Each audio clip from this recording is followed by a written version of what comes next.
welcome to an episode of Crippled by Culture, where we talk about everything in life and relate it to the disabled and chronically ill community. My name is Sean Gold, and I'm an author, advocate, and nonverbal public speaker for the disabled community. To provide a quick visual description for accessibility, I am a Black man with a white tracheostomy breathing tube in my neck, and I'm wearing an orange shirt. The person off camera is who you hear speaking for me. This video is of a Zoom call with me and the person talking for me off camera. And my guest is in the other box next to it. Today, I would like to thank Adam Ross for being my voice in this episode. In this episode, we're talking about the intersections of disability, mental health, and dating. Before we get any further into the interview, I want to give a shout out to our partnering nonprofit festival for the series, Festability. As the media director, I help organize a wonderful event in St. Louis at the Missouri History Museum. We have so many activities and vendors set up all over with an amazing headliner for our main stage each year. It is the best event in St. Louis to celebrate your disability unapologetically while celebrating the Americans with Disabilities Act. Make sure you come out if you're nearby. Check out the link in the description to learn more. Thank you Festability for sponsoring the series. Now, back to the show. Now, let's get to today's amazing guest. Tye Martin is a 34-year-old with muscular dystrophy, and he has a PhD in biomedical engineering.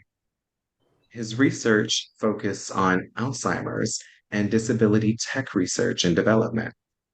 He was hospitalized with a septic gallbladder in 2021 and placed on a ventilator. Tye lost his ability to talk, eat, and use his wheelchair.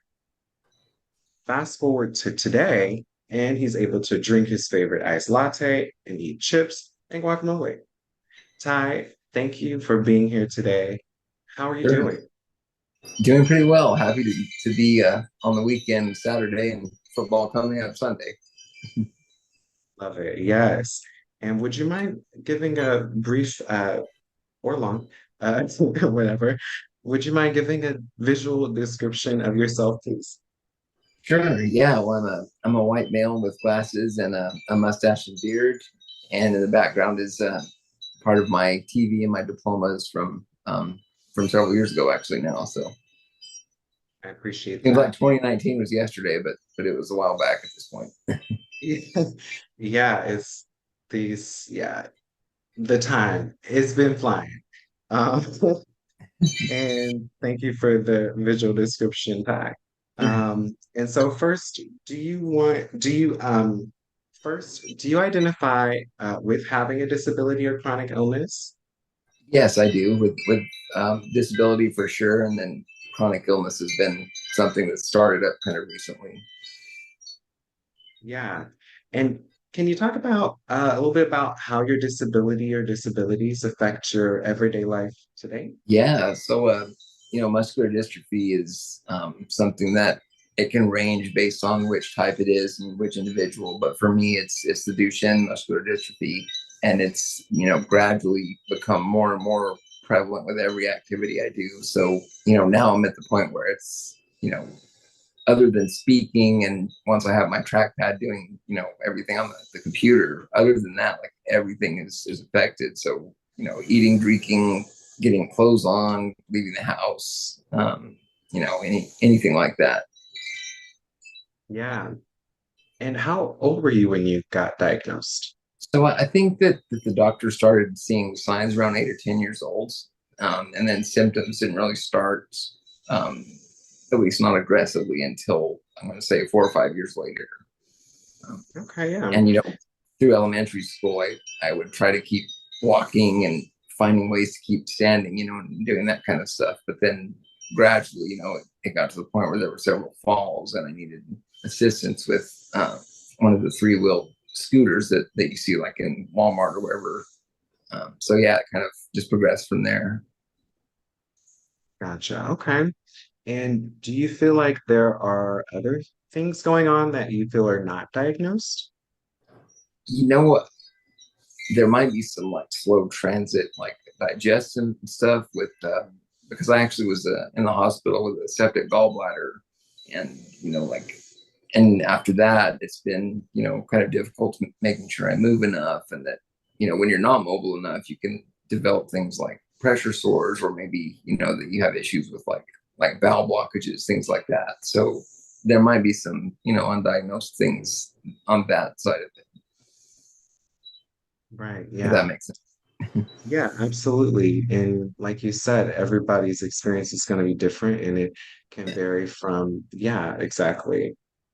And that's something that I feel like, well, you're both probably aware of it, but having a disability, it's like not a one size fits all thing, right? Like not even everyone with the same exact muscular dystrophy is going to have the same story. And it's funny, I've even had doctors that they think I have one form and give me a treatment suggestion, and I'm like, it's really something completely different, so even experts don't fully know to what to suggest. Yeah. Right, right. Yeah, there's so much nuance. Yeah. Everybody's an Sure. individual. Yeah.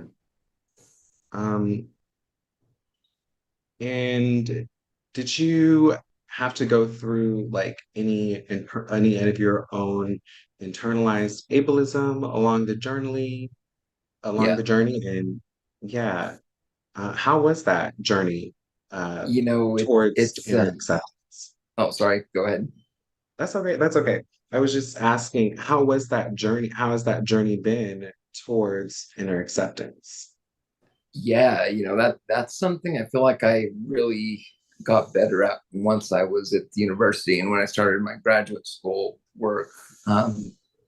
Before that, even in my bachelor's degree program, I would always be like, I need to try to make this normalized, so to speak, right? And like basically push the disability and the wheelchair and everything to the back burner, just like try to pretend it wasn't there, or try to avoid it as much as I could, which hindsight, that's definitely the wrong way to approach it. But, going through graduate school, actually, I had really good mentors, and they helped me with accessibility needs, like getting like an automatic door in my office and that kind of thing. And I actually ended up doing research with disability, like technology, and interviewing people with disabilities, trying to make something that's not a one size fits all, tool to help them with whatever they were dealing with, So as far as like accepting it and everything, I think something just clicked mentally. I don't know what exactly. I can't remember one moment where I was just like, oh, it's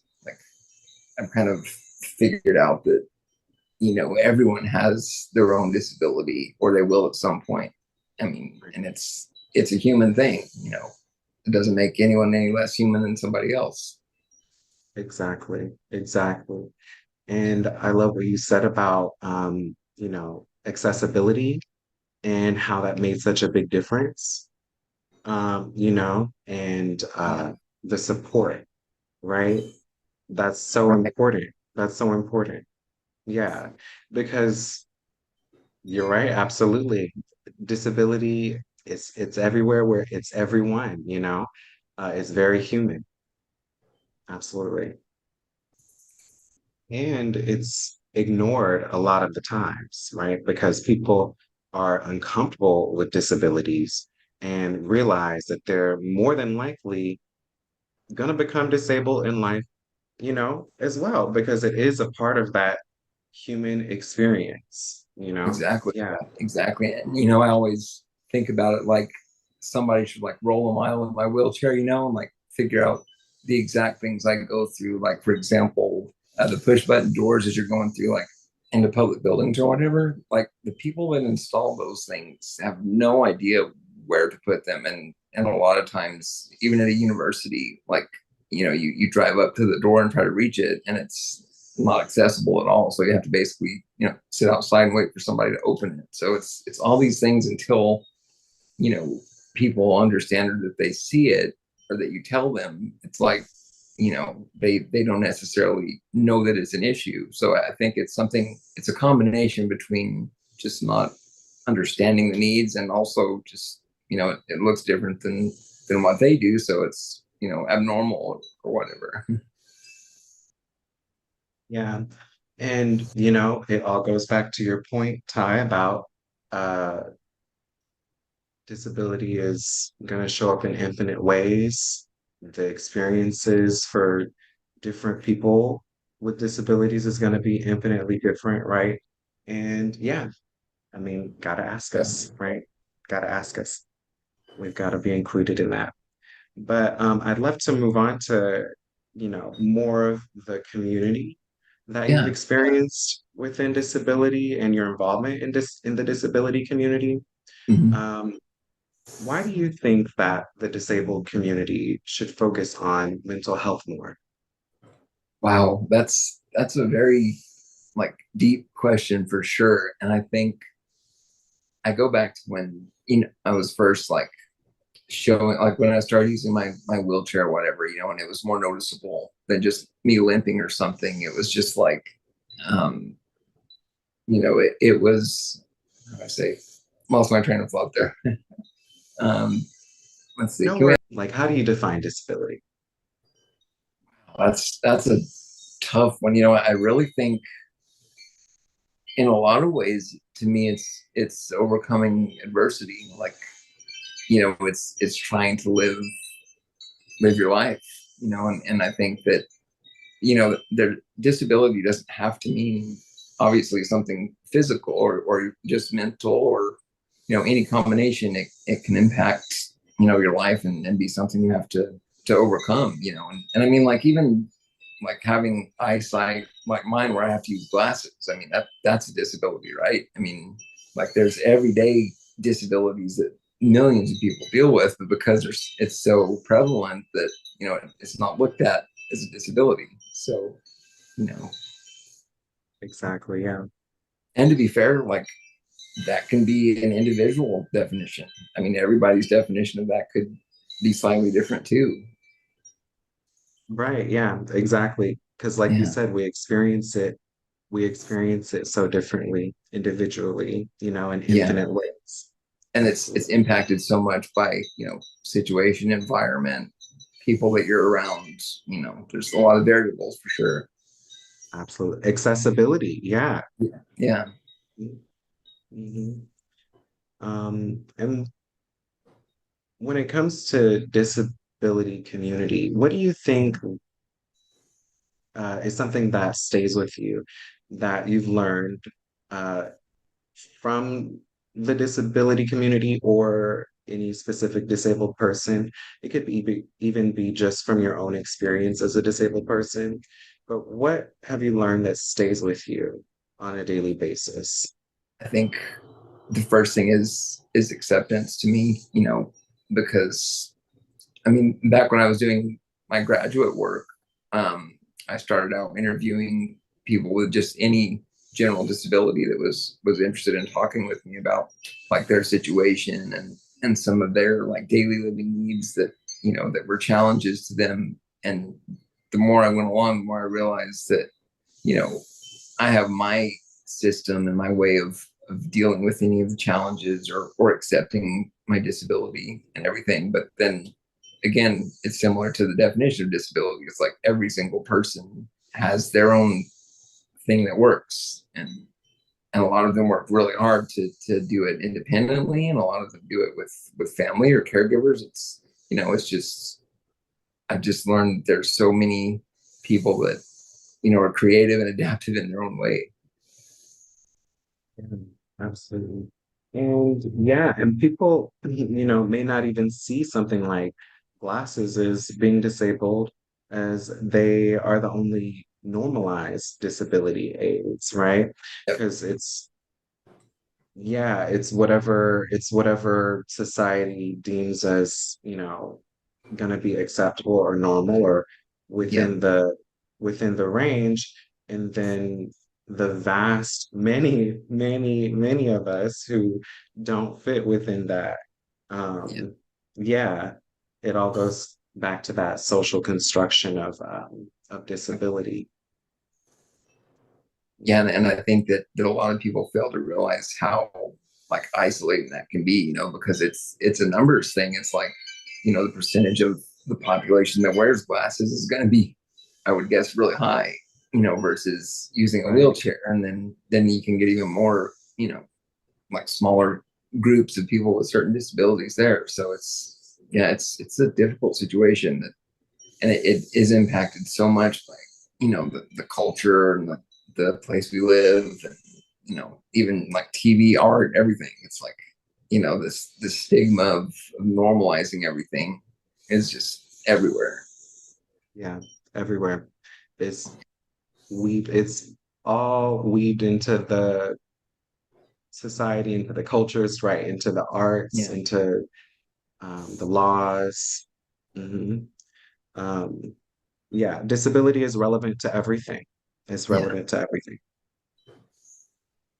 Um, and why do you think, so in light of that, uh, difficulty, right? And Mhm. the fucked upness of it all, Yeah. um, but along with the beauty and the unlimitedness of disability, um, when it comes to mental health, Yeah. right? Why do you think is that something that we need to think more about when it Yeah. comes to this disability and being Right. disabled Well, in the community? I think there's a lot of aspects of mental health that go hand in hand with disability. And I think, you know, it seems like to me since the pandemic, like, so many more people have opened up to this idea of mental health and like willing to talk about difficult things that are going on in their lives, or whatever. And it's, I think with disability, that's probably been a little bit, I don't want to say liberating, but like seeing, many more people all of a sudden say that mental health is okay, or like it's something that they need to talk about, or work through. It's like, for me, I was like, oh, maybe it's a good idea to meet with like a mental health coach, or, you know, talk through some issues with somebody instead of, you know, myself. I always try to have this positive silver lining, to everything. And while that's almost always the case, sometimes it's like, you don't have to have like a positive attitude, or thought about something, you know what I mean? Like, I think that just kind of learning to like focus on your mental thoughts and like where you are, and if you need help, to seek it out. I think that's become a really valuable part of dealing with really any disability, in my opinion. Yeah, absolutely. And we all deserve that, right? We all deserve Right. that help, that support, because And it's once hard again, out that's here. like a human thing, right? Like, I think all humans need that kind of interaction in some way. Absolutely. Absolutely. Yeah, because there's so much the intersecting identities when it comes to Yeah, disability, right? The our experiences are all tied together. And definitely. yeah. And Um, instead of like the label of, you know, disabled person, or, whatever label that is used, I like to just take it back to, in the end, human is the label that all of us have, right? I mean, like, that's the one thing that kind of connects everything, right? mhm, mhm. Yeah, and unfortunately, the stigma of it Yeah. can keep people from getting help. Um, the idea that it's not, you know, a human Yeah. experience to need support, to Mhm. desire to support, to- So, Ty, can you talk about a little bit, as deeply or as broadly as you would like, or as you feel comfortable with, um, in what ways does mental health impact your life as a disabled person when it comes to, the experiences that you have as a disabled person, right? We talked about, Yeah. of course, how everyone everyone um, requires that mental health support, right? We are all human beings, and capitalism and the ableism and all of the isms, it makes shit hard, Yep. for all of us. But specifically when it comes to uh, your experiences as being Yeah. disabled. Yeah, can you talk a little bit about that? Sure. Yeah. Yeah. I think I'll start with, I think it was in 21 is when I went into the IC with my septic gallbladder situation. And, you know, before it was always my legs and arms that, had limited strength, or, were affected by my disease. And once I went into the ICU, I was intubated. So I, lost my ability to speak, and lost my ability to eat and drink and communicate, like, all together. And, like, that, when you're already trying to keep your independence with your disease, and then the things that you rely on that are always working for you, when they're stripped away, basically, your thoughts are like, you're on your own pretty much. And unless you can figure out a way to communicate that's creative, and luckily, after, I don't know, 5 to 10 different nurses, I found one that realized I was trying to write notes on a paper just by, like, moving my hand in, like, a writing motion, like somebody give me a pen or something. Um, but yeah, that was the first major point in my life where I was like, this mental health thing is, I have to consider that and think about it, because, when you're even more isolated, it can be a really dark place, and I'm not one that's done that before until that point. And, I'm not gonna lie, it got about as dark as you could possibly get, if you can imagine. But yeah, like, since then it's been, you know, reading books on mental health, meeting with coaches, and there's a lot of great content on, social media from people with disabilities that have gotten me to the point where, like, I can help somebody else now too. You know what I mean?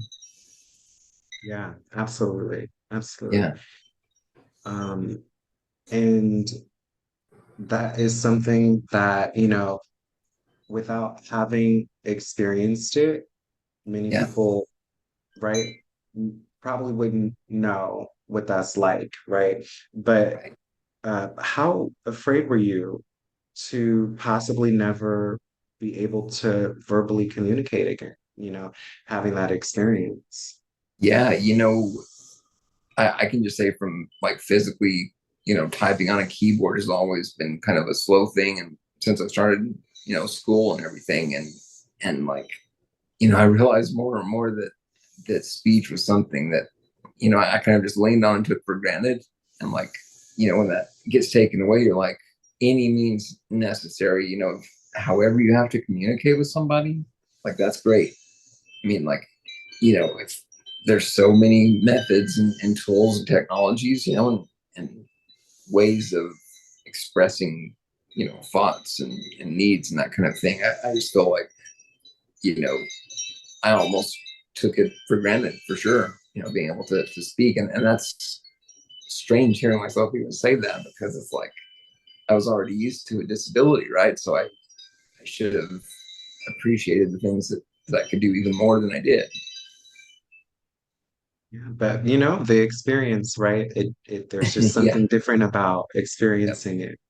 Yeah. Um, And sometimes that's what it takes for, for the light bulb to go off, and, for you to take the direction that you need to take, in a way, if that makes sense.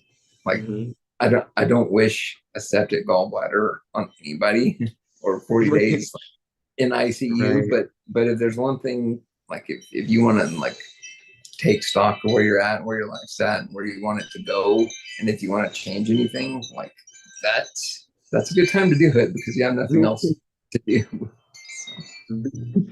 Very that. Very good time to do it. Yeah. Um, yeah, but it's really great that you were able to, have that support and that increased accessibility through your program and everything so that you could um, you know, be human. Yeah. And I And realize that other people's situations are, are way worse than my own, so that's why I'm like, another sort of like epiphany was like, there's other people that need help as much or more than I do, and if there's some small thing I can do to spread awareness or whatever activity, improves the situation even just a little bit, like it's something I want to do going forward. yeah, absolutely. Because it just, yeah, everybody's mental health matters. And yeah, it's important. It's important. Definitely. Um, and the reason why I always ask about internalized ableism in every interview is because for disabled people, it is a huge part of our mental health. Um, what would you tell others with disabilities to make them understand or help them understand the intersection between disability and mental health? Yeah, I mean, I think that me personally, I've fallen into that trap of, ableism as well. I'm like, thinking of like I don't want to tell someone about like issues I face that they're not familiar with. You know what I mean? Like, for example, just getting through the door, and I know that's kind of a simple one, but it illustrates the point. Like I think I don't want to ask somebody for help, or I didn't want to because, I felt like, well, I should be able to figure that out. Or, like I had this sort of hard headed mentality, like, I'll just get it done by myself. You know what I mean? And that's not people with disabilities, like part of the mental and like almost like growth as a human being is like realizing we need to ask each other for help, and if somebody doesn't understand something that you're talking about, and if they're kind of, you know ableist, even not on purpose, it's like, it's almost on us to sort of help them overcome that barrier and realize like, you know this is something it's not weird or strange, it's just, part of life, really. But It I is don't part know. of life. Yeah, It but is there part of is definite intersectionality there, right? I mean, you let yourself kind of go that route. I'm not a normal person, or I should be asking for help with this, and then it's like, well, wait a minute, that's not helping my situation, and I know that like things like anxiety, depression, really they're factors, and there's certain situations that really, even myself, it triggers, things like that, and I think even, being honest with yourself and realizing that there are certain things that happen maybe daily that trigger these things, or it's worth at least looking at and trying to get help with. Yeah. And it's, yeah, absolutely. And I'm thinking about the messaging from society about disability and, how our society places more value on on people based on not having a disability or not needing help, or, because it's supposed to be associated with, you know, productivity, money, capitalism, all that Yep. bullshit, right? Yep. That has nothing to do with anybody's humanity. It's just, how can we extract out of you? Yeah. Yeah. Um, yeah. So to have that messaging as well constantly doesn't help, And so it's not just, I mean, it's to say that, the feelings that people are experiencing as a result of all of that, it can be, um, the tendency or the push a lot of times is to internalize that and to say, Yeah. oh, well, um, I should do this or I should be able to do that, etc. Yeah, it, you know, That's not that's Yeah. not great. No, No, that's it's not not. great. That's not great. That's not rooted in anybody's humanity, anybody's human rights. Right. Yeah, it's just And I that think essentially. eventually, I mean, when you internalize stuff like that, eventually it overpowers you. And I mean, it's sort of, you know, just, I mean, it's debilitating, you know. Yeah. Like I think of all the things that people with disabilities can do and actually they actually do on a daily basis. It's like, you know, like that's something it's great. And I think it's, you know, a really good thing. hmm hmm Yeah. You know, But yeah, disability is internalizing. beautiful. Yeah. Yeah. Um, and so bringing back some of that silver lining, or Yeah. maybe just like if there's any way to, this might be a big question. I don't Yeah. know, but I think it's worth asking though. What can be done? What can be done in society to support our mental health, right? To not uh, affect our mental health in such negative ways and to Yeah. actually help us to increase our Yeah. mental health or Right. Yeah. I kind yeah. of think, yeah, I see what you're saying. Kind of, I really, the first thing that comes to mind is like, it needs to start early, you know, and like to me, families, you know, parents, when they have a child with a disability, like a lot of them become some of the biggest advocates and you know, give advice and thoughts to other people. And I think it's kind of a chain reaction. Like, you know, like the parents, once they accept it and, you know, promote it as, you know, it is something human and a natural thing. And then, you know, if the kids grow up in a nurturing type of environment like that, where it is, you know, like a human thing and it's something that's not looked down on and doesn't make you less productive as a human, you know, compared to anybody else. And I think, you know, you start there and then people like, I know there's many speakers that go into like schools and early on try to, you know, involve other students or children and, you know, being involved in interacting with people with disabilities as well.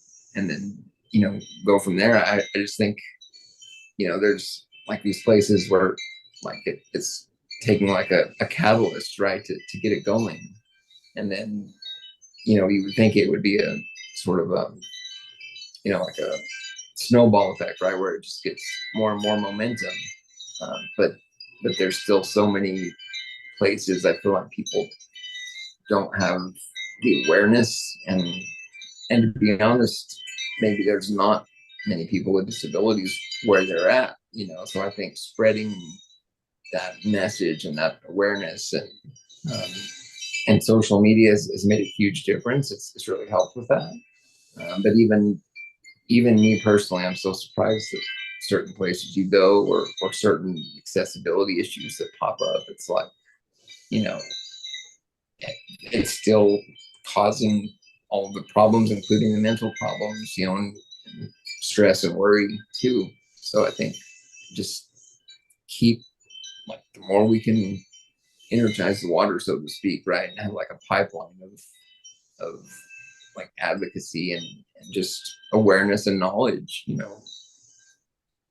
Yeah, absolutely. Advocacy coming directly from disabled and chronically ill people, Yeah, having access to platforms to share our experiences and our knowledge. yeah. Absolutely. Yeah, And absolutely I for also sure. think it's not just the disabled individuals themselves, it's their support team. Like, you know, my family has been supportive and advocated for it, you know, and then people at the university where I worked, they, you know, they became more than supervisors or mentors, right? They're like, they become part of that message too.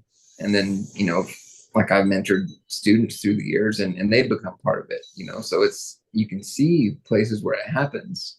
Um, and I think Mhm. that's like if people with disabilities can use their network and and like spread it from there, I think that's one of the main goals.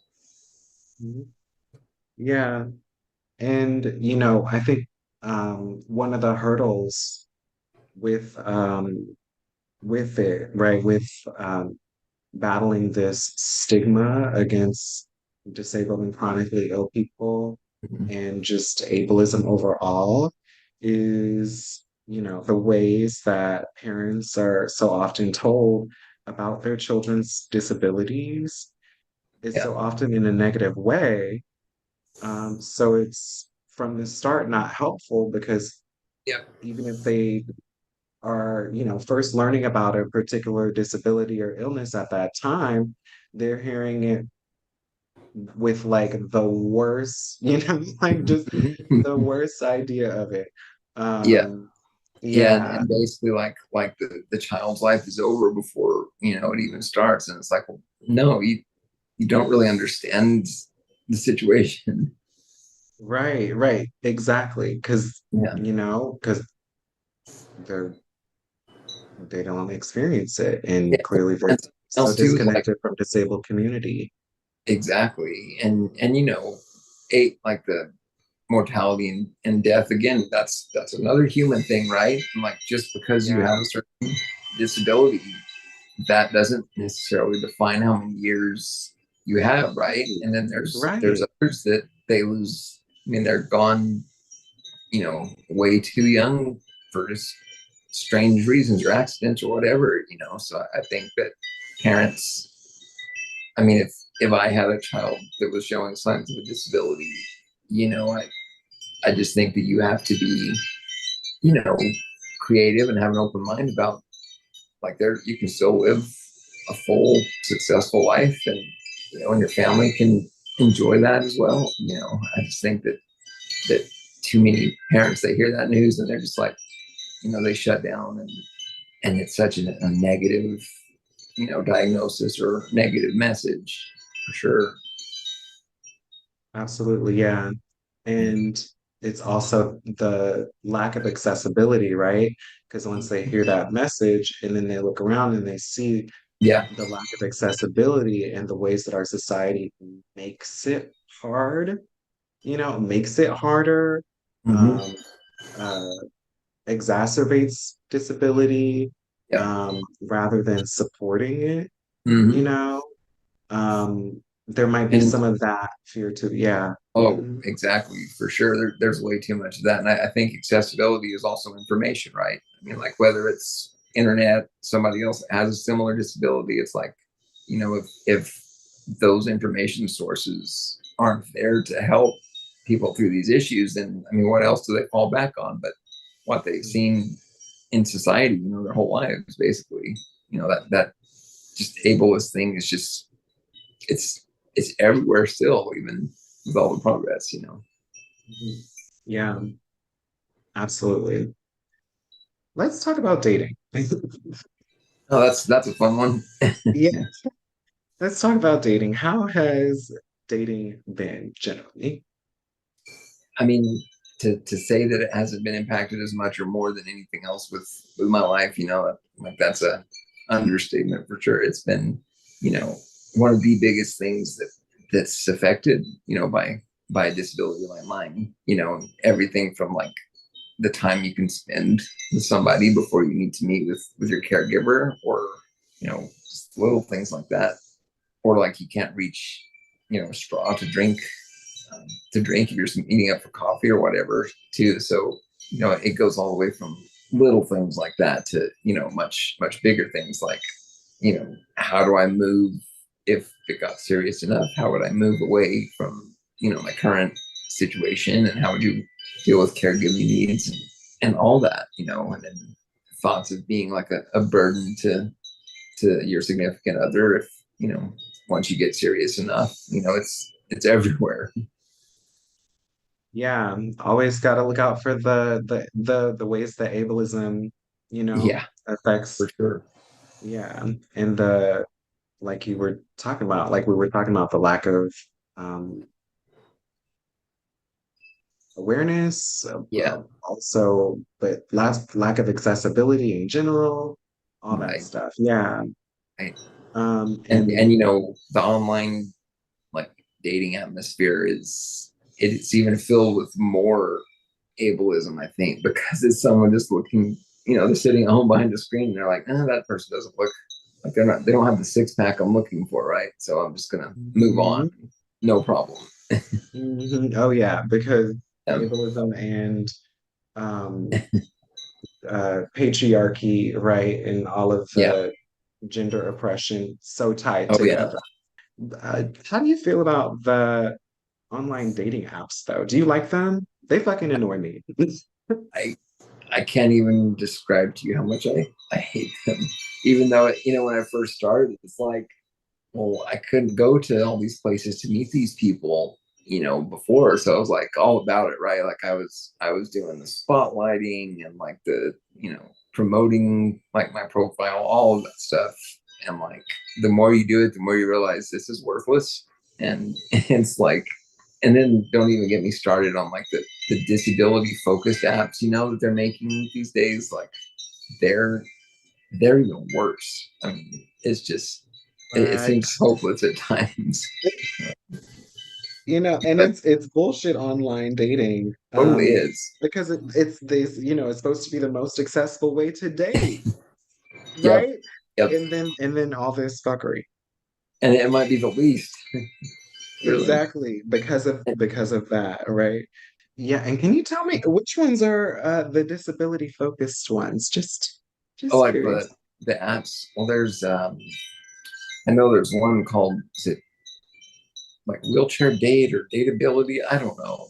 There's so many like names, and I'll say like the idea and the thoughts behind them are great, and a lot of them are started by people with disabilities looking for a relationship, looking for a dating life, and the intentions are awesome, but you know they maybe don't have the support system available, and then Right. there's all of these like internet bots and people with bad intentions that just are on there just for the wrong reasons, and it's Hmm. there's not a great solution that I see for improving them really. Yeah, that's a good point. That's a good point that a lot of these sites are created and run by disabled people, but it's Yeah. also not just the site, it's also so many other factors as well that make Yeah. it that make it hard. Well, it's the ableist culture basically going in there with the idea that they're just going to destroy the effort to Yeah, have a I mean date. outright sabotage will definitely do. Exactly. Will Yep. definitely, yeah, fuck it up. Yeah, For a lot. totally. Mhm. I thought about making a fake profile to catfish and see what would happen. I really want to. Oh, was that last part? I really want to. I'm Oh thinking yeah, about it. I'm I thinking about I it. could totally see that. I'm like, I've even played around with like, well, I'm just gonna put nothing about my disability or put like little clues in there and see if they pick it up almost, Right, but right. If you know, you know. it's It's yeah, it's ridiculous, and it doesn't seem to matter what you change. Honestly, it's like I don't know.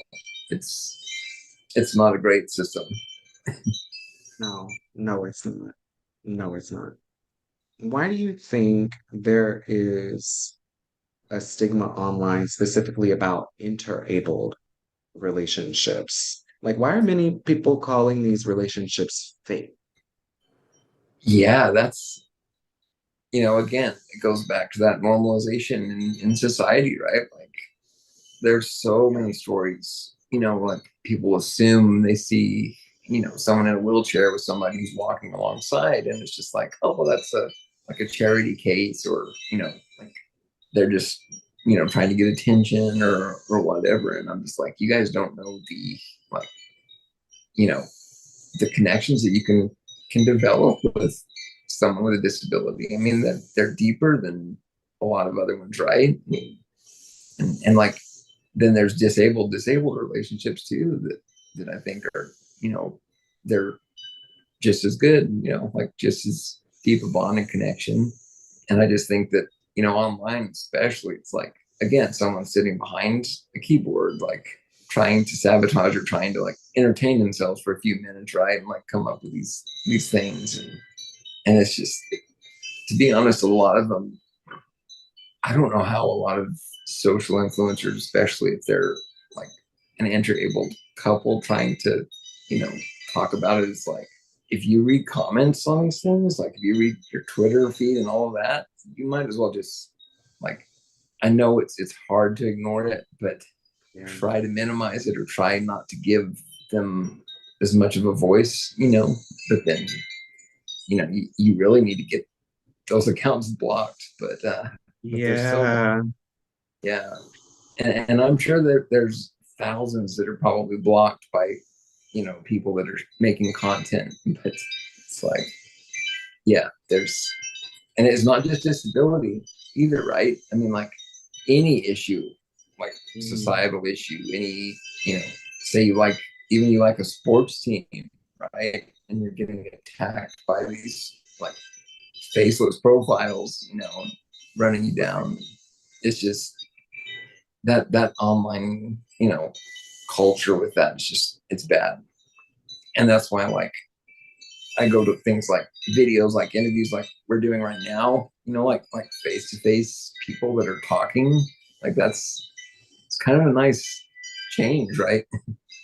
Right. I love that. And thank you.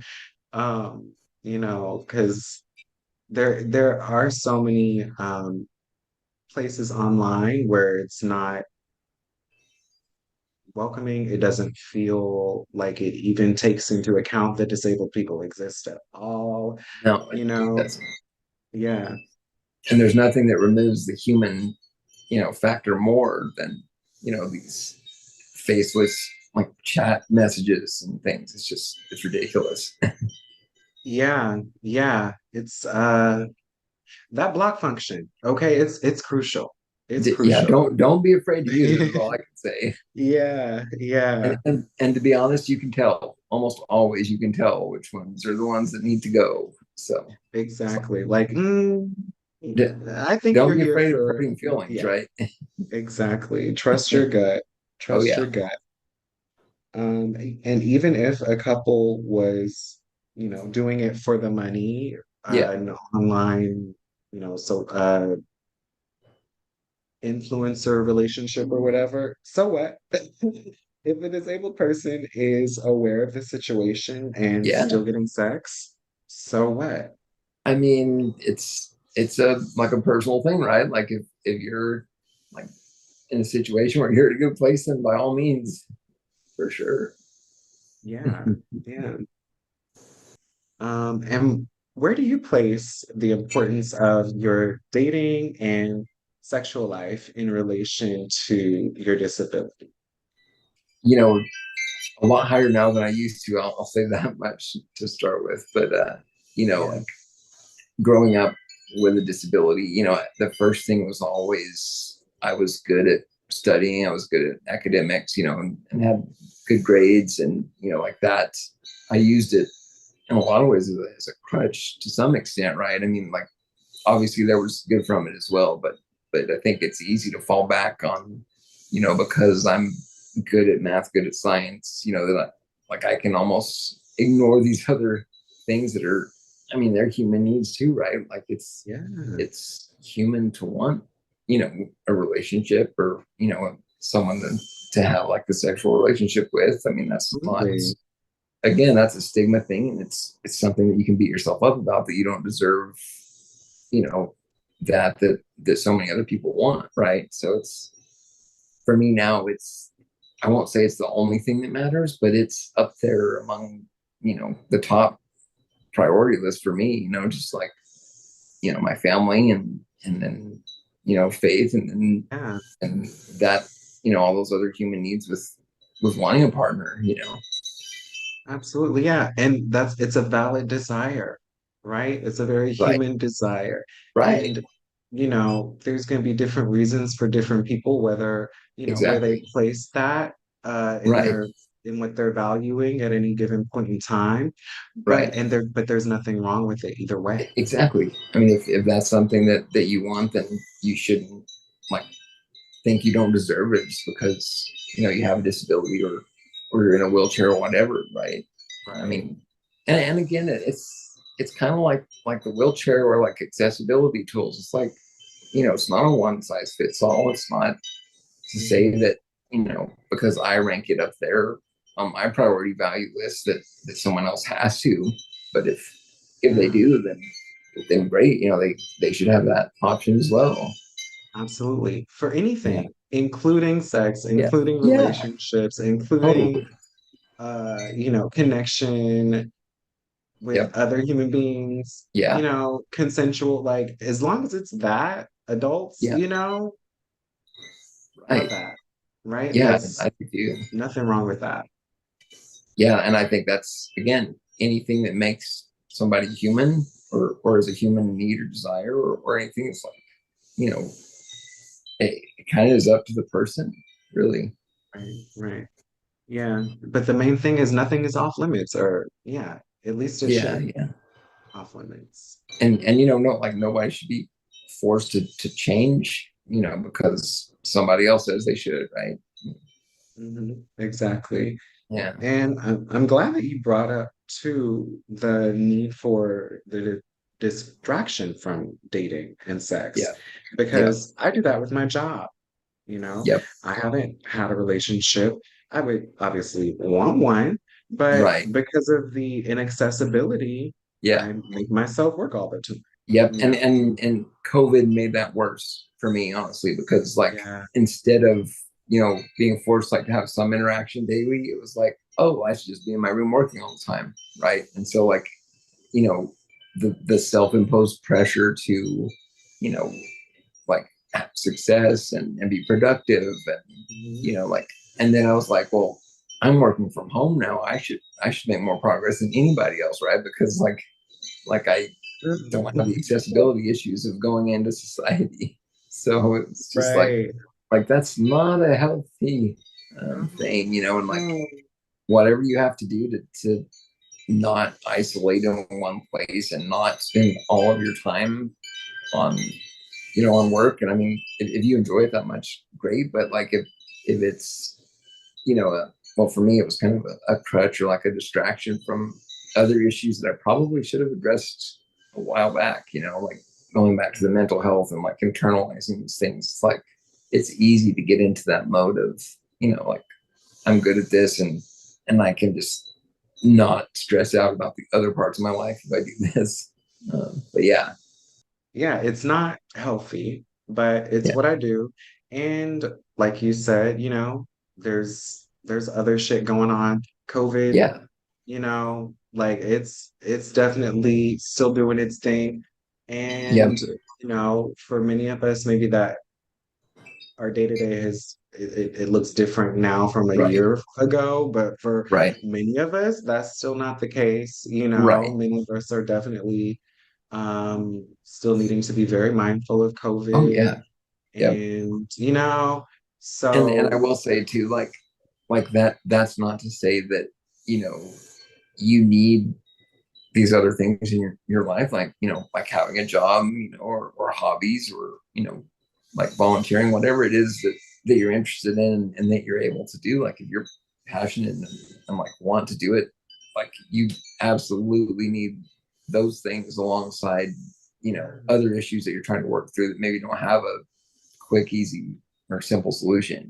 So it's a life balance, basically, not just work life balance, but like yeah, just life balance, like life balance. family Yeah. time, time with your pets, time outside, and like whatever you want to do.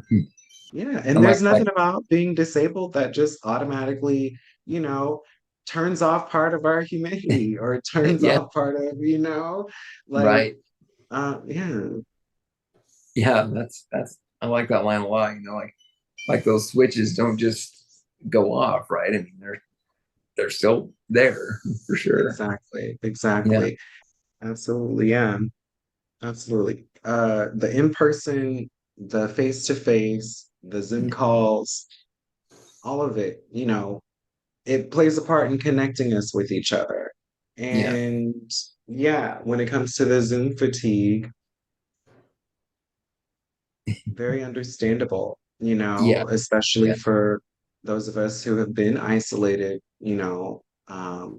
for all of yeah, this time, and at the same time, for those of us who do have more accessibility because of, our individual body makeup, etc., yeah, for those of us who do have more of a choice, it definitely can be, it's helpful because COVID is yeah, here for all of us. So, at the very least for that, if it can be a Zoom call, unless, like you were saying earlier, everyone's disability is going to be right, individual, right, so maybe there's obviously ways to do in person, but we've got to be asking disabled and chronically ill people, okay, so, you know, what do you need for this to be accessible?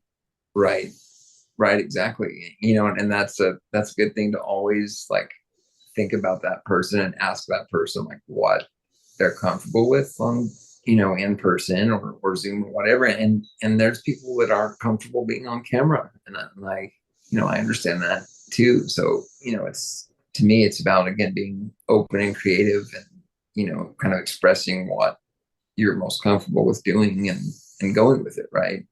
Exactly, Yeah. exactly. and And and Zoom breaks aren't a bad thing though. Like just like figure out why your limit is on it, during the day. And for me, anything longer than 3 hours in a Zoom meeting is like, I have to take a break at least. But yeah, very valid, very yeah, valid. Because there's just something very different about sitting in one spot and being in front yeah, of a camera for yeah, X amount of time. Yeah. And at the same time, Zoom fatigue a lot of times can be a privilege too, yeah, because if you're able to truly get worn out from Zoom, and it's not like, your most successful way of communicating, then that means you're having more accessible ways to communicate, which is great. But right, then, exactly. And I will say, like, even before COVID, I was part-time remote and I was using, like Skype or virtual chats to talk with people. So it's not like it was this weird thing that came up all of a sudden, but even then, right, even having that experience, it was like, all of a sudden almost all of your interaction, is online. So it was an adjustment yeah, for me for sure. definitely, Yeah. definitely, yeah.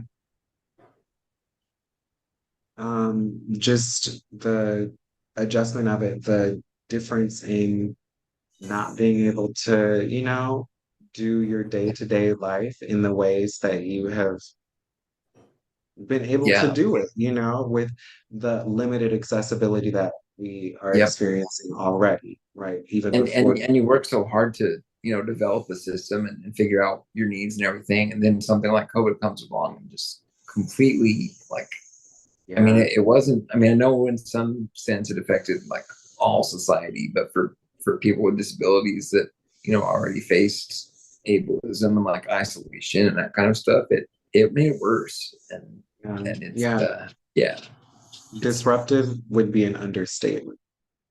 yeah. I think you were actually, were you in the middle of a thought when we froze? I think I was mainly talking about, the fact that I had used, virtual calls like well before COVID, and like it was a Yeah, really helpful, useful tool. But then when whatever social interaction that you are used to is stripped away, then it's still, it's not great, even if the tool is something that works for you. Like to be forced to use it all the time is, it's a challenge.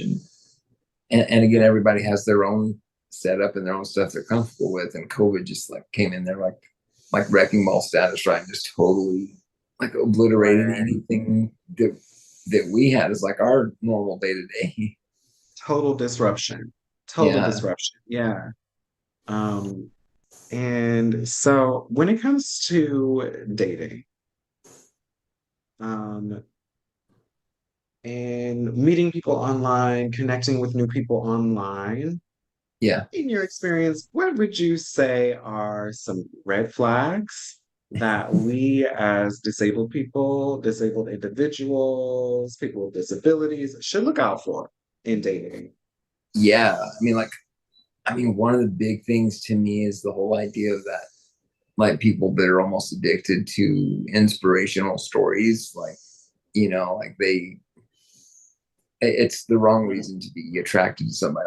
Like again, we're all human and we all overcome hurdles, but it's like just because I need help getting into my chair or getting dressed or something in the morning, like that, that shouldn't be something that people just think is like this awe-inspiring, amazing thing, and it's like, everyone's going to have their issues at some point with disability or whatever, and and to like think it's this miracle thing, everybody gets through the challenges they have their own way. It doesn't mean like that it's like this amazing thing, right?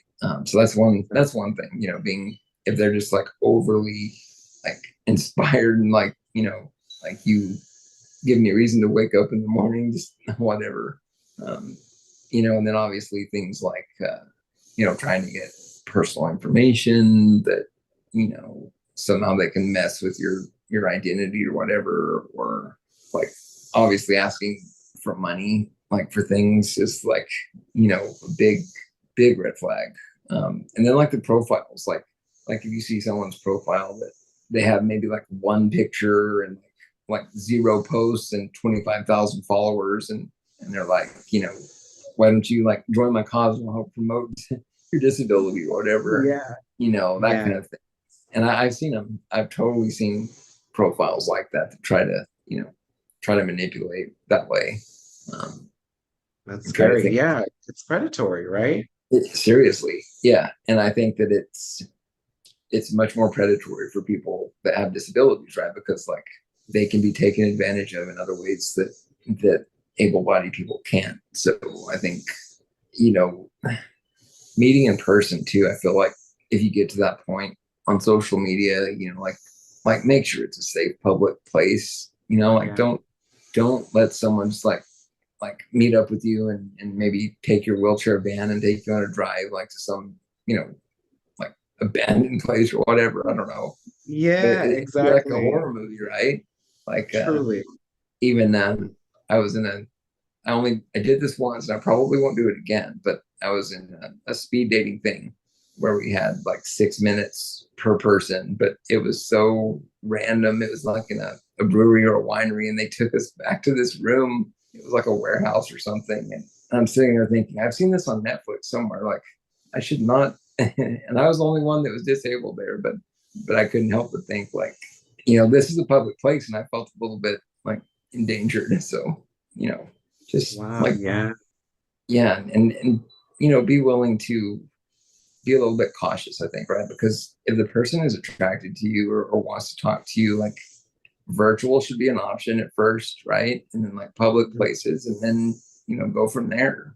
um Otherwise, like if the interest is like not consistent, or if you get well that big ghosting thing, right, where someone just stops communication, it's just like there's so many little things like that, but I think that if it's the right person, and if the connection is real, then it's going to be great. And if not, then you know just be aware of these pointers for sure. Absolutely. Yeah, good And there's information to others. have. I'm sure I haven't addressed all of them, but I'm sure there's other things that have come up for other people. But yeah, Yeah, and in the comments, if you have experience or red flags that you've experienced that you want to yeah, share, please, by all means sure, add to our list because yeah, because unfortunately there's no way to know preemptively everything or to, see every red flag or detect every red flag. right, Um, right, so if something ever like it's not your fault, but it can be helpful though to totally, share the red flags though, because um Yeah, because Yeah, and yeah, yeah, I mean, there's, if I can help someone else avoid anything like that, great. So I even do a top 10 sort of social media thing on Instagram per week now, and like that might be one I do too next. Like red flags for people with yeah, disabilities and dating. But yeah, like I'd be willing to share, anything I can think of specifically that that we can put out there, because it's an issue, and as good yeah, as, and you're right, it doesn't take long to go from safety on social media to a real life situation, and and then it might be too late. So yeah, yeah. So thank you for sharing the red flags. And anybody in the comments, yeah, if you have anything to add, please by all means. definitely, because it'll help us too, probably. Yes, yes, we could all use the support. Yeah. Yeah. And so how do you explain to partners that most people don't have marriage equality? Wow. Like, you know, question, are you a part of the community that doesn't have marriage equality? Because it's not necessarily going to be the same for I every think disabled person. I don't want to assume, like, for every family around here, but I think there's some of both. For like the people I'm around, it's it's an equal.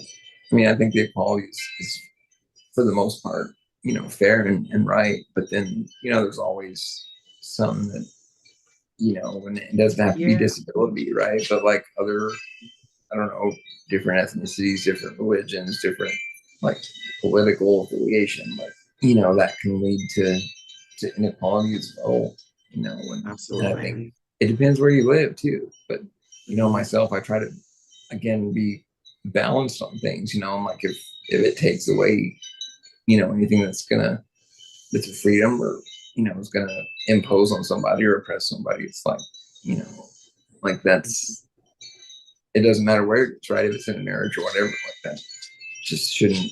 And then that actually reminds me of the, like, some of the benefits that people with disability face. I've been reading this a little bit more, but like if they want to get married, like they're going to lose money because their partner has like more assets or something. That I'm just Right. like, why is this even, like, we have as much right to be in a marriage as anybody else, right? And You like we know, shouldn't be penalized in any way because of that. right, right. And I'm so glad you mentioned that too, because there are disabled people who are able to get married without having any such Right, issues. But right. then there's also many of us who will absolutely, lose benefits, will be Yeah. affected because the laws around disabled people, are in It's such a way that, ridiculous. Mhm. Yeah, that's like, there's some of the worst laws out there, in my opinion, that make no sense whatsoever. None, Like, none. I mean, unless you just hate disabled people, that makes sense. well, I know there's some of those out there, but Yeah, yeah, yeah. because it's just why make it hard? Why make it Yeah, hard? and like situations change, right?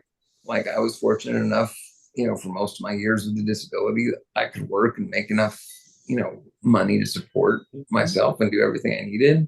But then there's like times like now, like, when health issues get worse, or like you develop something chronic maybe, that you can't make the same earnings you used to before for whatever reason. And then to, like, you're going to need the benefits then, right? I mean, so I don't understand how people could be stripped of like assets or money or value because they're marrying somebody. Like, that doesn't even compute at all. Right, right. It doesn't compute, not when it comes to, anybody's humanity, anybody's human Yeah. rights. And where And the did it only come way, from? That's what I want to know. Like, how did it even get in place to start with? right. Because the only way I can think about it computing is, capitalism and eugenics and That's trying it. to, make it hard for disabled people to form families support Yep. each other, support their families, But also making that doesn't compute either. I mean, like, right, like that's ridiculous, right. And then, and again, that stems right back to all the big issues that we've been talking about. It's another example, right? Exactly, exactly. Um, what kind of partner do you envision for your life? Having Yeah, the experience that you've had, the things that you've learned up to this point, and just where you are today, you know, um, what comes to mind there? yeah.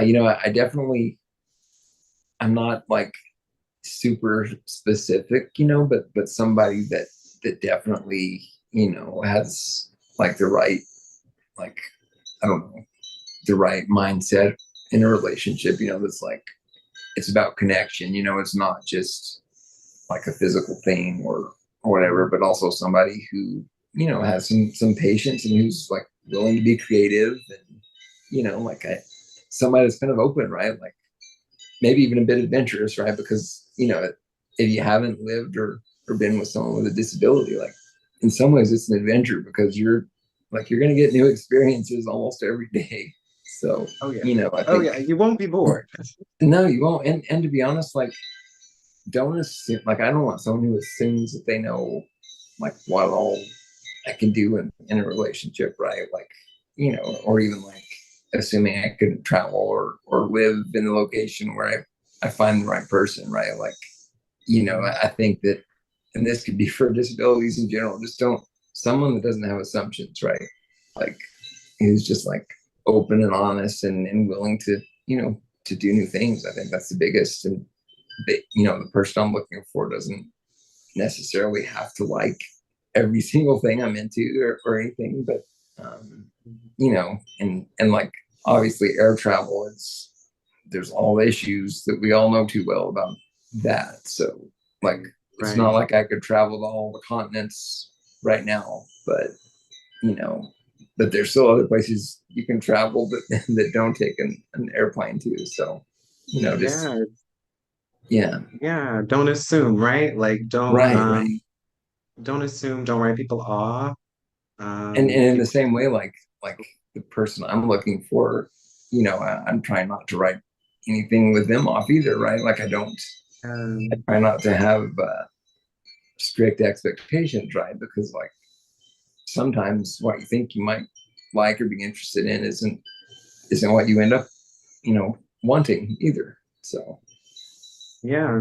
Humans are, we're complex, we're yeah, dynamic, we change over time, we're daily by the hour maybe. yeah, yeah. It's nonlinear, Yeah, and yeah, I love that. And and you know, obviously, like the humor thing, I know that a lot of times people think that disability means like you can't have fun or you can't enjoy things or laugh or whatever, but I think that's like for me that's still one of the biggest things, whether it's even if it's a little bit sarcastic, right? Like I just to me like laughing at other things and at yourself, like I still laugh at some things that I do. So but if you're yeah, in yeah. the yeah, and if you're like in the ICU and I'm like anesthesia and that kind of thing, definitely laugh about some of those stories because I said some things that were very random.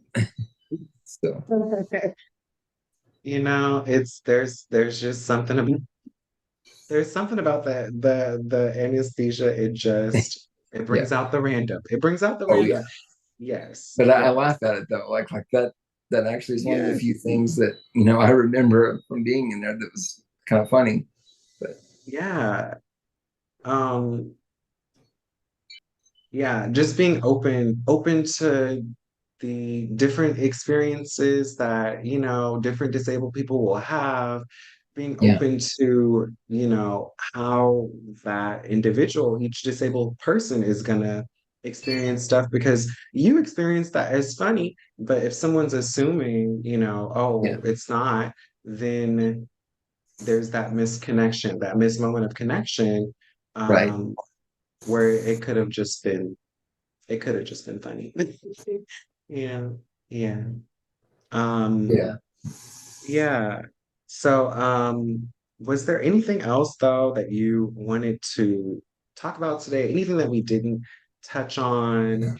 Um, I mean, yeah, there's probably all kinds of, other things that have some connection to disability to talk about, like, I mean, like career paths and, being successful, like as an adult, out in the open with a disability and those kinds of things, um, and then, it's, I feel like there's just anything life in general is interesting to talk about. Um, but yeah. yeah, And it and all I will say, relates.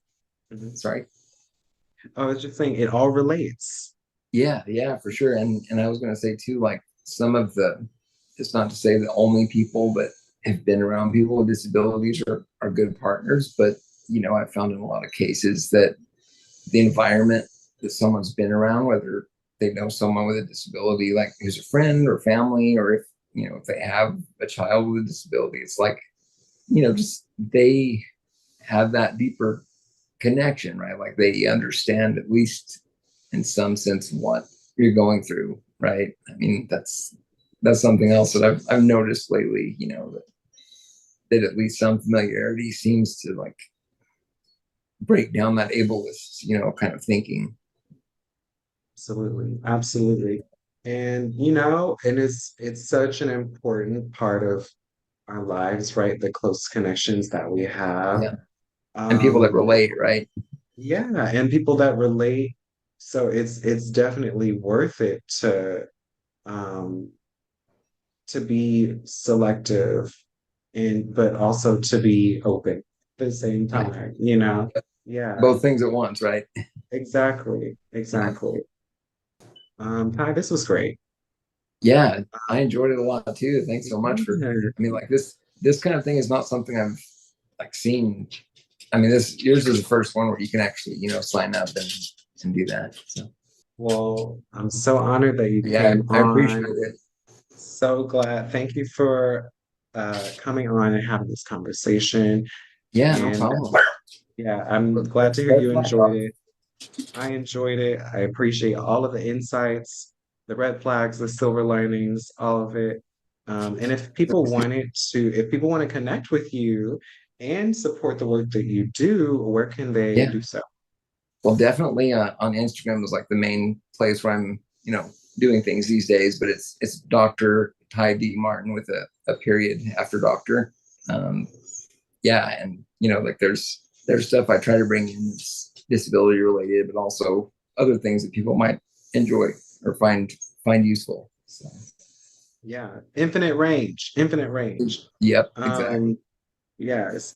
And I'll definitely make sure to share everything in the description below. Once again, Okay. I'm Sean Gold. Thank you for watching. Make sure that you like, comment, share, subscribe. Also, please make sure the bell is on to be notified of each upload. And I'll see you all next time on another episode of Crippled by Culture. Want to listen to Crippled by Culture on your favorite podcast platform? Well, now you can. Crippled by Culture is now available wherever you listen to podcasts. Just search up the show title and make sure you subscribe. Thank you for being a listener.